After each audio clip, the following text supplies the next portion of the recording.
Hello everyone, it's been a little while since I've done a response, but you know what? I decided fuck it. Let's just do a response. So, we're going to be responding to Jack Saint. And this is a video that, if you watch EFAP, you know what this is. And if you're a fan of Jack, you know what this is. It's his video responding to MauLer by saying long critique is not deep critique. That's the title of the video. That's his thesis statement, as he says so, and we're going to respond to the hell out of it because this is a really shitty video. I mean, if you watch that EFAP, you would know how bad of a video it is, and it's a bad video. And since then, Jack has made an ass out of himself. He made this as an attempt to structure a debate between him and MauLer with each other. But that kind of went out the window because they fucked up royally by mentioning two other people by name and responding to both of them at the same time, calling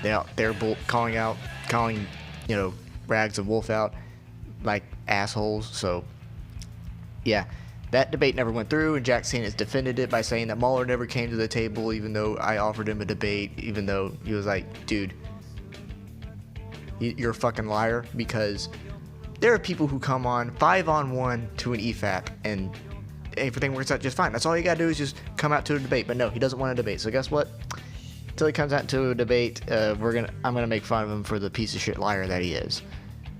But yeah, so he makes this video by saying that he's going to look at all of MauLer's deep critiques and point out that all he's doing is just making stuff that's long so that people can't criticize him. But he goes after everything he does, misconstrues a bunch of what MauLer says, and misinterprets everything that basically MauLer does in his work, basically, and tries to use that to discredit him, along with Eric or Patricia Texan.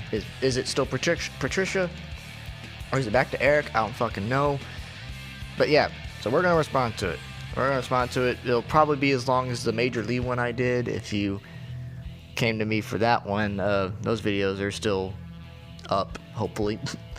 But yeah, so let's get into it. Let's respond to Jack Saint's retarded sense of reality with all this.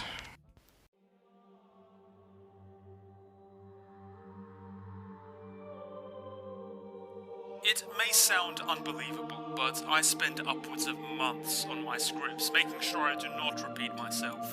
I remove redundancy as much as I can. It's no ramble, and the editing process takes months along with it. No offense meant, but your work is precisely what I would label the opposing issue, barely covering the subject with any depth or insight whatsoever, because you explore it with what is essentially a thumbs up or down per topic. And videos like this are why I started my channel. There needs to be more depth with media exploration on YouTube. Very few content creators offer it, and I was happy to fill that space in the market. From what I've heard, many people love long-form stuff, as long as you have something new to say throughout, which I do my very best to make sure is the case. Okay, 58 seconds in, and we're reading this. We have Jack Saint doing his voiceover narration over MauLer. I don't remember what the context was for this comment, but is there anything wrong with what MauLer is saying here? That, he wanted to stop the bloating of crap that was on YouTube. He wanted to provide something different from everyone else, but just something that MauLer has done. He's not the first one to do long-form content. I'm not going to say that, but he is one of the better long-form creators out there. And his work is pretty good. He tries to make sure that his things aren't bloated. Yes, his TLJ critique, very long review. But he did that in a matter of months. He still got things wrong, but what he did in those few months was a largely good success. He made a full-on deep critique of TLJ, why it was bad, his theories on why things have gone down, and what the future of the Star Wars franchise is going to go under Disney. Okay, is there anything wrong with that? Well, Jack Saint would have you believe that it is, because apparently MauLer didn't make any points in there. It was just all plot summary, and that's it. No points of nuance in between. And he's going to say that unironically, that in that TLJ critique, or at least in some of his other critiques or rages, that he doesn't make points. That all he does is plot summary. Him and Eric Taxon say that, and that, you know, he doesn't say anything. He doesn't say anything. He just bloats his runtime, and that's it. Keep that in mind. It turns out Rampart isn't with the Empire, and he's here to steal an Empire ship for a job he's apparently got to do because he's an outlaw or whatever. So he reports Ranger Solo as a mutineer, and T'Chaka, that we met in Civil War, confronts one of the two men about this plan, and it is said that he must return to Wakanda for judgment by day. And moments after, Rey is attacked by the men that the land whale sent after so asks, where is Han? And they fucking cut to the next scene. They cut to the next fucking scene. What the f... Okay, you want to notice something? All of those clips, all of them, were from his rages. From his TLJ rage, the TFA rage, and Black Panther and Solo rages. All of that stuff he just put up there were his rages. Okay? Keep that in mind. Because this is supposed to be a review of MauLer and his form of long-form criticism, even though MauLer has said, and will continue to say it, to upfront, that his rages, he tries to make them objective, but the prime reasoning for the rages is for entertainment. Like the Predator rage, he has a joke in there where he's like, I'm not kidding you, this actually happens. That's an entertainment thing. This is a reoccurring joke for those who don't know, like they did in the South Park where they kill Kenny every 5 seconds. Well, not every 5 seconds, but in every episode. This is what MauLer's reoccurring joke throughout that Predator rage. And then he also ended it on, you know, something that I don't think anybody, I don't know how people disagree on this, but that, you know, when MauLer goes, what the fuck? Why did they cut away from Luke's reaction to Han? That's such bullshit. I don't see how anyone can see how that's a problem. That's self-explanatory criticism. Why would you do that? You would not do that with anyone. That's ridiculous. We don't see Luke's reaction in the film to Han. We see him asking about it, and then it's cut away to Kylo Ren, and then we never see it again. So I don't see why he's taking those clips and are like, this is Long Man Bad. That's basically what this is. This is Long Man Bad. Fuck. Long criticism is not deep criticism. First off, Jack, why did you edit it in such a way that you still kept you cutting on the camera on in the video? Why did you do that? All right. I'm going to borrow this point from Rags when he did his review for, not his review, his response to, what's his fucking face? I know his name. A Brown Table, where he just sits down before everything starts instead of just starting it when he was talking. Like, why didn't you just do that? Screams a little bit of laziness to me. And I'm going to be the first to admit, I did this too. I've done this too. But that's because I don't have the funds to get the greatest shit ever, so that way I can make good stuff, okay? And I will be the first to say, hey, if I could do it, I'd do it, but I can't. I kind of have the low resources. I'm just doing it with what I have. Which is why I'm making sure I'm keeping tabs of everything I am doing right now on pen and paper. So, one, that's just a nitpick. Okay, I'll admit that's a nitpick. But two, this is his thesis. This is his thesis statement. Long critique is not deep critique. There's nothing intrinsically wrong with that statement. They say this in the EFAP where they discuss, and the EFAP where they respond to this when they discuss this part. Like, yeah, there's nothing wrong with it. There's nothing wrong with it. But let's see where he goes. Now, before we get going, let's quickly go over what's not being said by that statement. That lengthy media criticism is bad or shallow criticism. That's not the argument being made here, because that's not what I think. That's not what I believe. Okay. He said that's not what he believes, that somehow long critique is bad critique in and of itself. He says this in this, but in numerous tweets, he has gone on record saying that long critique is the very definition of bloated and bad media criticism. He has said this. Okay? I'm going to put it out there. You can go back to those two EFAPs, EFAP 22 and 23.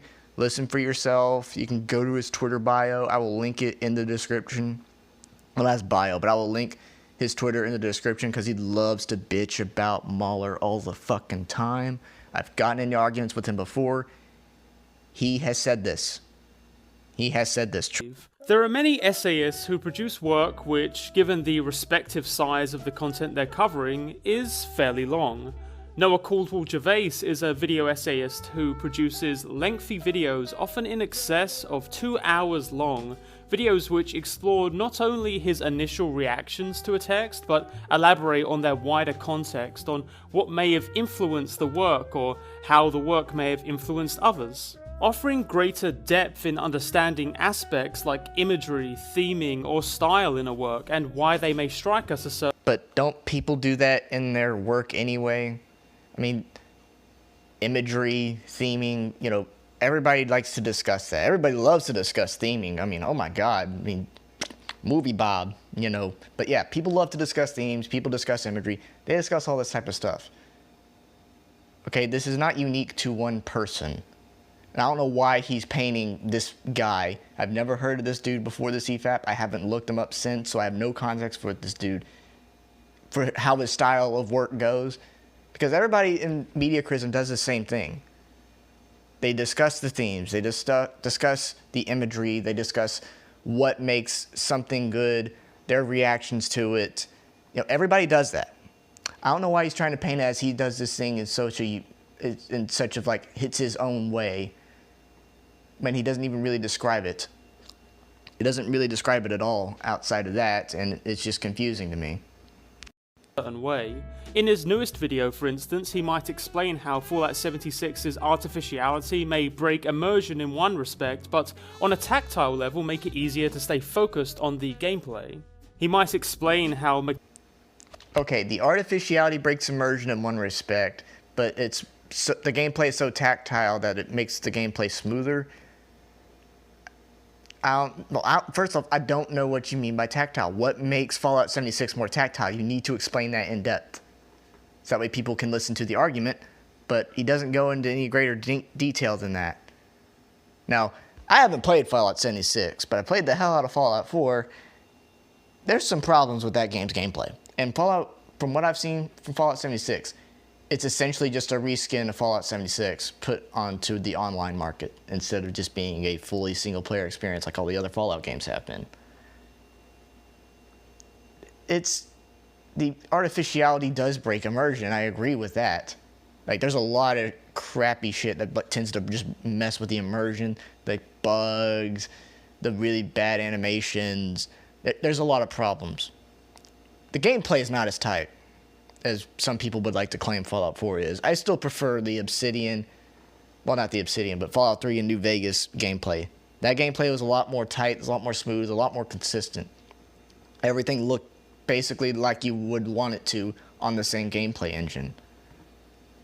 But this is more like a knock on the guy. But this is a Jack Saint making me knock on the guy because I don't know what this dude is talking about because Jack Saint isn't describing it well.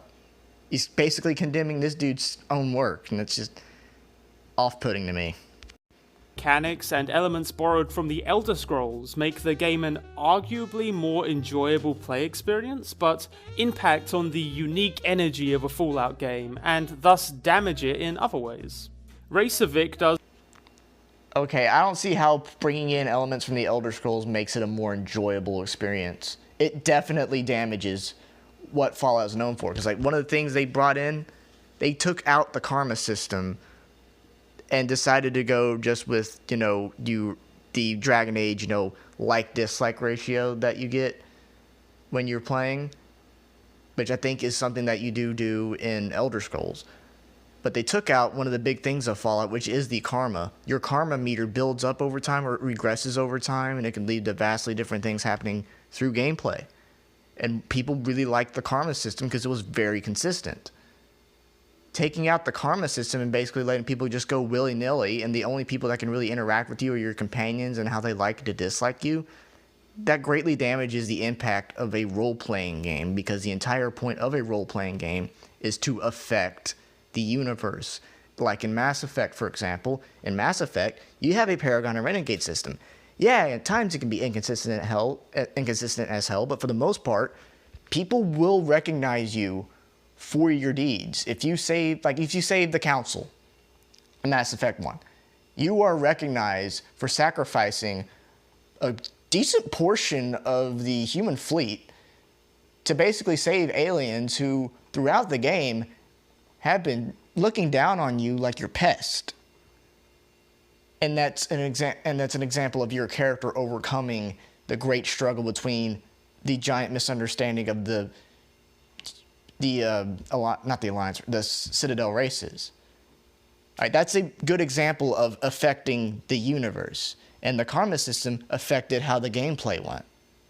You were a good guy, you got discounts, you got more stuff added to you that greatly benefited your gameplay. While if you were with the bad karma meter, you were looked down upon, no discounts, people were scared of you. They kind of did this like at Red Dead Redemption 2 with the reputation system, or whatever that reputation system was. But yeah, that's one of the reasons people didn't like Fallout 4, is it took away role-playing elements.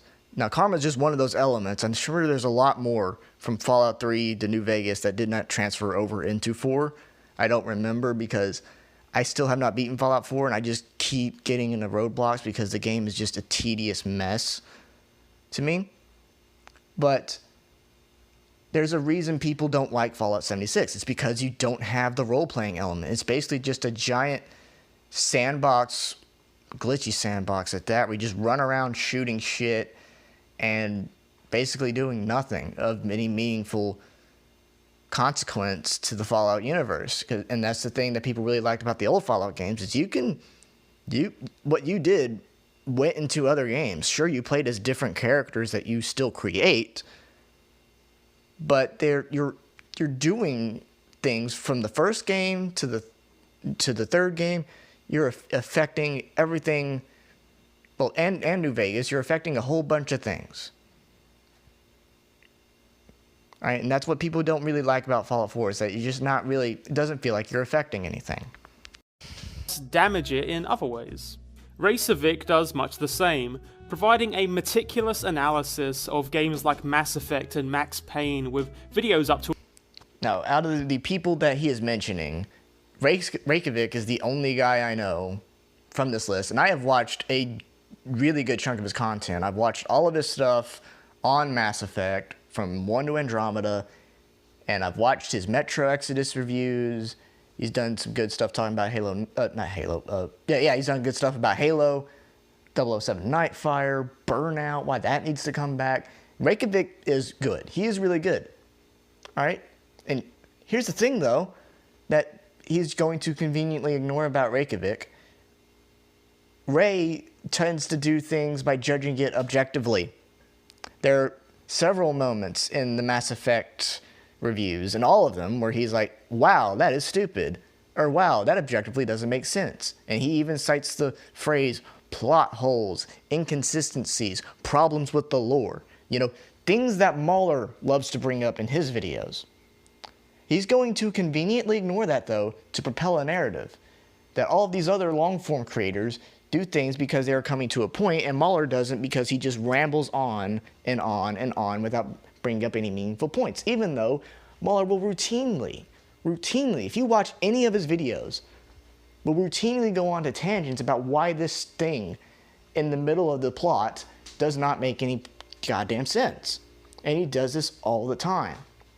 But he's wanting you to conveniently ignore that, though, because he's trying to paint that message. He's trying to paint that message that all MauLer does is ramble, and he's just taking stuff from other creators.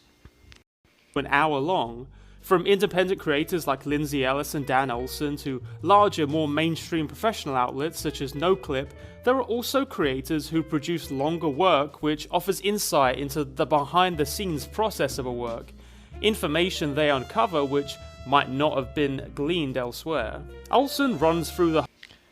Okay, so what he just was talking about there, you know, finding out information, research, this is things people do all the time when they're, you know, talking about anything, like especially if it's stuff over history or if it's over current events.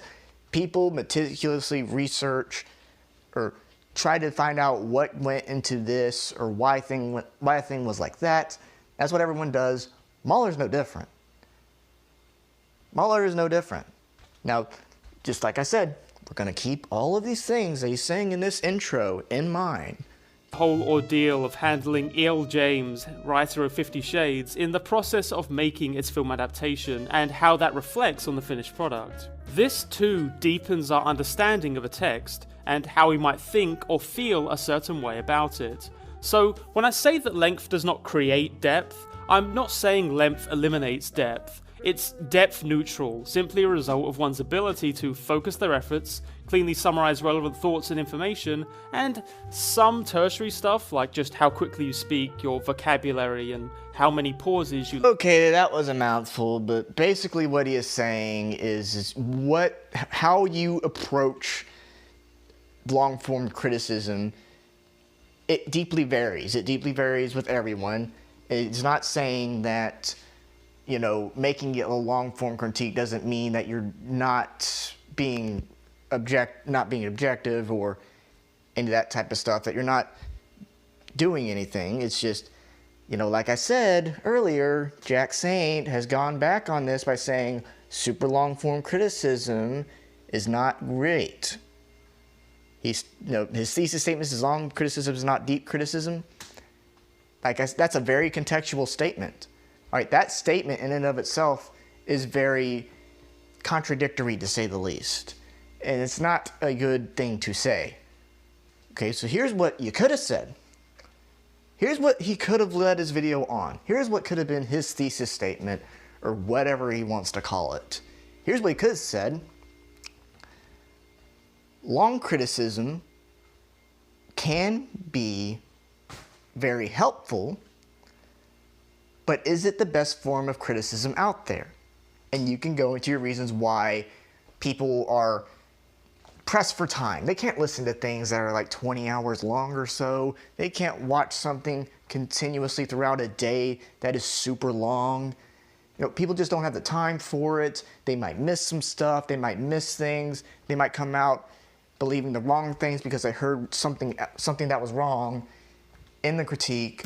You know, you could have done something like that. You could have done something like that, but yet he didn't. He leads off by saying that long critique is not deep critique. And he's giving all these reasons for like, oh wait, it's valid in these respects, but not with MauLer, because he's responding to MauLer. Even though MauLer, you know, he did not even have over, I don't even think he had 50,000 subs before his TLJ review released. And here he is, a year or so later, and he's got a huge following. He's got a successful podcast that's breaking in the dough. People like what he has to say. But then you have all these people who are being assholes to him. Jack Saint is one of them. Leave in. For instance, this opening is probably about twice as long as it needed to be to get my point across, because a lot of the time I'm basically repeating myself or making the same essential point with different wording. It did not make my video any deeper to make it this long. To which you might say, well, nobody's arguing that. You may have even paused your live stream to try and make that point. To which I respond, And here is the first punchline. You may have paused your live stream to make that point. Okay. Jack, what you did there wasn't anything wrong with what you did in those first few minutes. All you did was just say, hey, I'm giving contextual evidence for why there are, how these different content creators are, you know, well, not that he didn't do anything wrong. Yeah, he did a couple things wrong with that one guy. But he is giving reasons why these long-form creators do good work, but he's going to flip it on MauLer. The whole point of it is that he's flipping it on MauLer. Why are you flipping it on MauLer? What is your point? And like I said, we're going to get into it. We're going to get into it and keep all those other things he said at the beginning in mind. To try and make that point. To which I respond, I'm sad to report that after combing through the work of one of YouTube's most verbose popular media critics, having spoken to him and his fans about why he feels it necessary to create works double, triple, quadruple the length of any other creator, a practice that would for anyone else lead to repetitive, aimless content which obfuscates one's own points, the idea that his video's length inherently gives it depth is the only conclusion I can possibly draw. Because Poor Jack, here's a thought. He makes good points in his video, you jackass. Wow. No, people are not saying that because his videos are long that inherently gives it depth. That's not what he's saying, and that's a huge fucking straw man. No one is saying that. MauLer's contention is that if you want to make short videos, you can.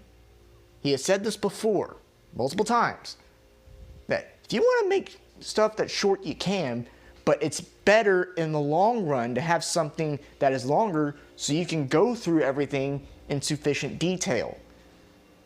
Okay? Paying attention to something, looking at every minute detail.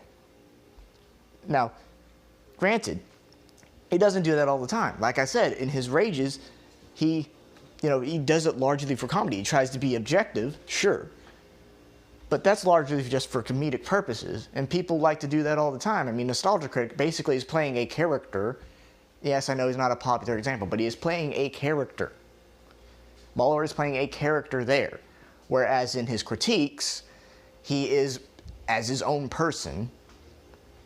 Okay, and he uses all those examples that are like double, quadruple the length of the movie or the media that he's criticizing when he was criticizing what's his name, H-Bomber guy, for his Dark Souls 2 defense, and his TFA stuff that's ongoing, and TLJ rages and his critique. None of that is definitely wrong. None of what MauLer is doing is wrong. But he is saying that people defending MauLer, or who like him, only like him because his videos are long. And that's not how that works. That's not how that works. Okay? There are short-form critics that I like. There are long-form critics that I like. There are people who tend to do things in the middle. Reykjavik does things in the middle. Chris Ray-Gun, some black guy. Ackman, they do stuff that's relatively short that can sometimes go on long. But I like their style. I like the way they produce their content and the way they respond, even if a couple of the people that I do like end up saying stuff that I vehemently disagree with. But overall, they make consistently good content. So, what I'm saying is, Jack, what a straw man. boy oh boy, it sure ain't the content. He fucking farms rhinos. Why in the goddamn hell is he farming rhinos? So I have to ask, what's with the crappy transport lighting? There's no need to sacrifice reality for something like that. She is requesting death by decapitation with an axe. Why do stormtroopers have laser versions of medieval weaponry available? Why? What does this add for the audience? Why is the Admiral wearing a ball gown? It seems so inefficient and disrespectful. Oh, Jack, you done did it.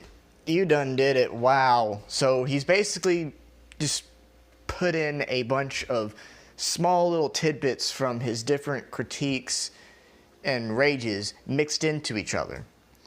And he's like, well, these are all like bad examples of his content, and this is all he ever does. And you have the thing where it's like, what does this add for the audience? Why is the Admiral wearing a ball gown that's disrespectful and inefficient? Why the hell is he farming rhinos? Seriously, how the fuck do you farm rhinos? What is the point in farming rhinos? We had a whole EFAP about this. Rhino milk, biggest EFAP meme. One of the biggest EFAP memes ever, the Dawn, Supreme reigns. But yeah, he's compiling all these examples together. And it's like, oh, this is all the bullshit that MauLer says. All this is bad. All of this is bad. What? How about you run the context for for every one of those clips? How about you do that? Okay, I'll do you one. I'll go over the Admiral Holdo one, because it's probably the easiest one. Now, people will argue against what people say about Holdo by saying, why is she wearing a ball gown in space? Well, Mon Mothra, or whatever her name is, from episode 6 wore a ball gown while she was at that meeting, even though it is highly implied she is a politician you know, that type of thing, and they're not in battle. They are not fighting anyone. She does not participate in a battle. And then they will also say, well, Princess Leia is, she's in a dress or a gown when she's getting attacked in episode 4. Yeah, because she's a diplomatic envoy. That's kind of her job, just like Mon Mothma. Or whatever her name is. I don't know why I'm forgetting it. Okay, so when people say, why is Admiral Holdo wearing a dress? I will respond, the other 2 reasons that people give for Leia and the other lady, that they wear it too, so therefore this is okay. No, that doesn't apply. Leia's forced into the situation, while Admiral Holdo is in a battle. They are fleeing their rebel base, resistance base, whatever base, at the beginning of TLJ. She is in a dress and not full combat gear like everyone else. And yeah, Leia's in a freaking dress too. I don't know why, because in TFA, she had a military uniform on. She looked like a general at least. But then they put her in some stupid dress. Why are they in dresses? Alright, you do realize dresses kind of constrict people? Okay? And so when people say it like that, yeah, it does seem inefficient because you're limiting your resources, you're limiting yourself and your body movement, and 2, yes, it's extremely disrespectful. You're on a bridge in a fucking dress commanding a ship, a military ship. That is highly disrespectful. Talk to any military personnel who's commanded, they will say that is a damn mockery of the command. They will say that is a damn mockery. Jesus Christ, Jack. All you had to do was just think about it for a couple seconds. You could have used any other example that MauLer gave. Like, oh, because he does use this one later on, talking about how Olivia Munn shoots herself in the foot with her own tranq gun in The Predator, and she knocks herself out. You could have at least used that, at least. I agree with what MauLer said, but I know people are going to go out there and be like, okay, that's kind of a 50-50 thing. It was an accident. You could do that. But you didn't. You use examples that are not disagreeable. Why are people farming rhinos? Why did they cut away from Luke Skywalker? What does any of what Ryan did add for the audience? Okay? Just think. All you had to do was think and not fuck this up, but you already fucked this up, man. MauLer is a trending critic in the YouTube sphere, notable primarily for the fact that his videos analysing various pieces of popular media often balloon up to 4, 5, capping off at 9 hours long. As I said earlier, orders of magnitude longer than almost any other online media critic. To this, he has received an outburst of support and awe from his growing fanbase, admiring his dedication to his craft, the fact that he's willing to go further than most in his discussions of media. To stress this, praise for MauLer usually centers around his exhaustive commentary, and he has inspired many of his fans to use this same format. Okay, now what Jack just said there was true. He has been inspiring people to do things with long form content. He has gotten very popular. I mean, he didn't even have, like I said, didn't even have over 50,000 subs or something before he released a TLJ video. Is over 100,000, going on the path to 200,000. He's gotten very popular. He's gotten very popular, and, you know, what are you saying there? Nothing wrong there. Nothing wrong. But yet it is, because he, on Twitter, you know, likes to run his mouth and likes to insinuate that MauLer has brainwashed people to think in a different perspective. Even though all MauLer does is try to open the discussion. Keep that in mind. In their own video essays. His most popular video series, a 5-hour-long critique of Star Wars The Last Jedi, has between 800,000 and 1 million views depending on the section. Now, for the purposes of open and honest critique, we'll be running through a broad selection of his noted work, which puts us at an impasse rather convenient for the man himself, who has repeatedly made it clear that critiques which do not specifically go through every single aspect of a work is an act of dishonesty. Or, well, guess what screenshot he took of that? Guess what screenshot he took? This is not something MauLer has said. This is something purely contextual for a response that your friend jackass Eric Patricia Transman Taxon fucking made to the Dishonored Wolf, where he took clips deliberately out of fucking context that people ripped him on, and he refused to back down and revise his statements, has not apologized for this. They all called him out in that EFAP for freaking taking Wolf out of context, not even showing a quarter of his fucking video in 18 minutes. All you have to do in a response video is go through every point. You have to go through from beginning to end. That's a response video. That is a response video, not a fucking movie. He's not saying that you don't have to go through every aspect in a movie. Like I said, Reykjavik, he does long-form stuff. But here's something that Reykjavik doesn't do. He doesn't go through the entire plot point by point. He goes through the gameplay, he goes through the production cycle, he goes through the small tidbit, sure. But he does not go through every single detail of the plot. Okay? And I'm pretty sure MauLer has said you don't have to go into every section of the plot. It's just something he wants to do because he wants to make his stuff long form. But what he is saying about MauLer is that not detailing every point is an act of dishonesty. That is purely contextual, because that's purely contextual towards response videos. Because what if he, that is a correct assumption. That if you don't go through what the person is saying, take it out of context, put it out there for people to see, to try to influence people to bash someone else, in this case Wolf, because they made in their mind bad points, quote unquote. Yeah, it is an act of dishonesty. What Eric Taxon did was fucking dishonest. Why are you defending Eric Taxon? Oh wait, you have him in your video. You have him in your video to try to come in on the bashing spree. You want to have him stroke that cock. You want to stroke that cock all over the screen. God. Well, until recently. We will not be showing all 5 hours of his Star Wars review here, just as we will not be showing all 9 hours of his Dark Souls 2 critique, nor the entire... Okay, but here's the thing, Jack. You don't have to. You don't have to. Okay?